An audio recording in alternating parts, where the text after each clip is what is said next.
So I'm disappointed, but at the same time, I'm not disappointed with this film. Here's why.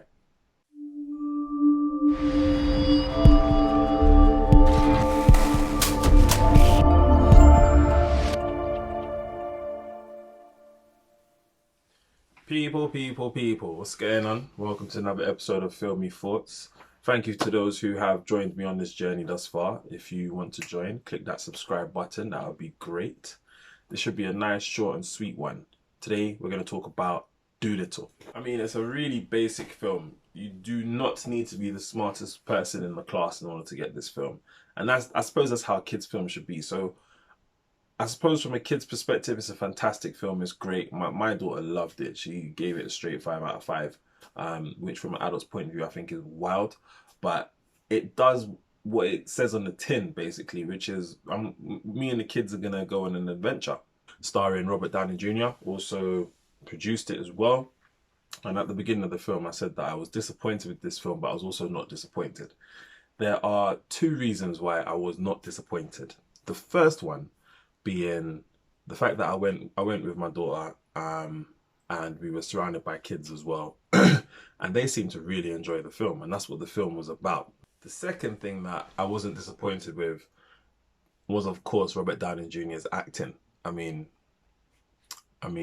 I spent most of the film just looking at his acting and being in awe of the film, of his acting, sorry, not the film, because there's nothing to be in awe with this film apart from his acting, to be fair. From an adult's point of view, the kids would love it, but it just reminded me of Sherlock Holmes, to be quite honest. I know he's also filming Sherlock Holmes straight after Dolittle, I believe, so just go from one film straight into another, and I'm looking forward to that Sherlock films. But there's only a couple actors off the top of my head that could pull off that kind of character. One being Robert Downey Jr. and the other one being Johnny Depp. Obviously, with his performances in films such as Edward Scissorhands and Pirates of the Caribbean, of course. So, brief synopsis on this film. Dolittle has a gift. He can talk to animals, and he finds the love of his life. They travel the world, freeing animals from captivity and also helping them if they are injured.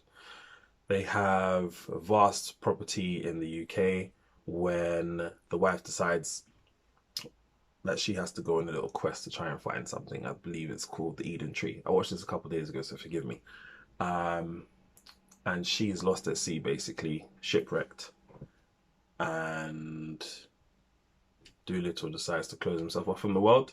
He's like, I can't live without my life, without the love of my life, so I'm not doing anything no more. I'm not engaging with nobody. He closes the door, he closes the manor, and it's just him and his animals.